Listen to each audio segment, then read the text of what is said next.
ঘড়ির কাঁটায় তখন বিকেল ৪টা ৪৫ মিনিটের মতো। পটুয়াখালীর ঝাউতলায় পিৎজা হাউস নামে একটি ফুডকার্টের তালা খোলা নিয়ে রীতিমতো যুদ্ধ করছে এক তরুণ। এর ঠিক ২ মিনিটের মাথায় আরেক তরুণ হুট করে এসেই ফুডকার্ট নিয়ে চলতে শুরু করলেন। ফুডকার্ট চলতে দেখে এক তরুণ ফুটবল মাঠ থেকে দৌড়ে এসে তাদের সাথে এক হয়ে কাঠ খোলার কাজ শুরু করলেন। কিছুক্ষণের মধ্যে আরও এক তরুণ রিস্কায় করে শুকনো কাঠ নিয়ে হাজির। কে তারা?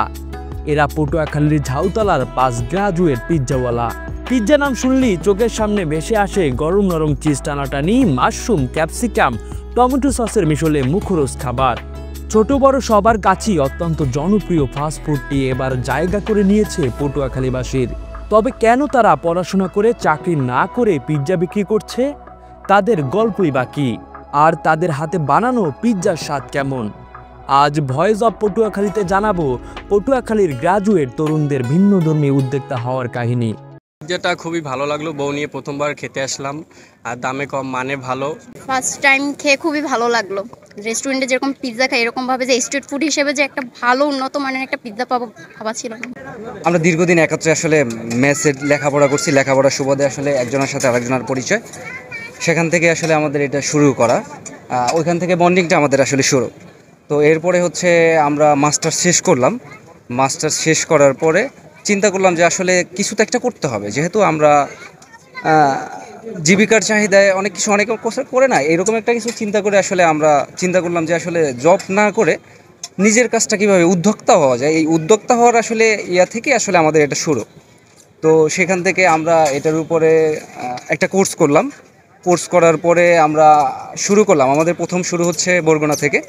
সেখান থেকে আমরা পটুয়াখালীতে এখানে আসছি। এখন এখানে হচ্ছে আমাদের দ্বিতীয় শাখা। আমাদের প্রথম শাখাটা হচ্ছে বরগুনায়, ওখানে আমাদের আরও এক ভাই আছেন, উনি ওটা পরিচালনা করতেছেন। আর এখানে আমরা এটা নিয়ে আসছি।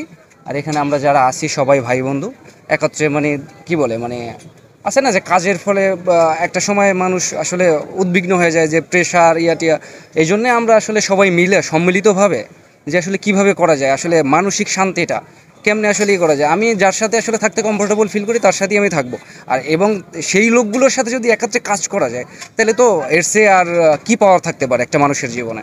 প্রতিদিন হচ্ছে 5টার পরে এখানে ওপেন করি, আমরা রাত্র 11:30-12টা পর্যন্ত এখানে দোকানদারি করি। আলহামদুলিল্লাহ আমরা খুব ভালো সাড়া পাচ্ছি।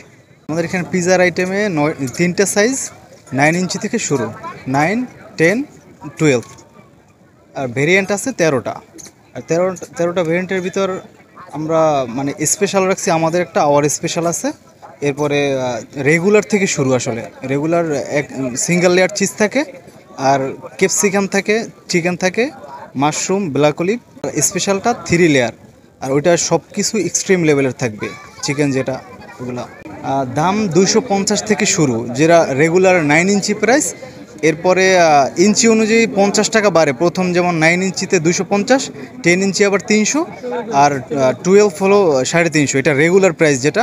আর স্পেশাল যেটা ওইটা আর 50 টাকা বাড়বে। এখন পর্যন্ত খেয়েছে এরা তো মোটামুটি ভালো রিভিউ দিচ্ছে, আর আমাদের কিন্তু রেগুলার রিপিট কাস্টমার, মানে আমার রিপিট কাস্টমারই তো আমার মানে একটা সাইন যে আমার খাবারটা ভালো হচ্ছে। তাই সেই দিক থেকে এখন যারা এখন পর্যন্ত আসে নাই, এরা চাইলে ট্রাই করতে পারে। এরপর ভালো একটা অনেস্ট রিভিউ চাচ্ছি তাদের কাছ থেকে।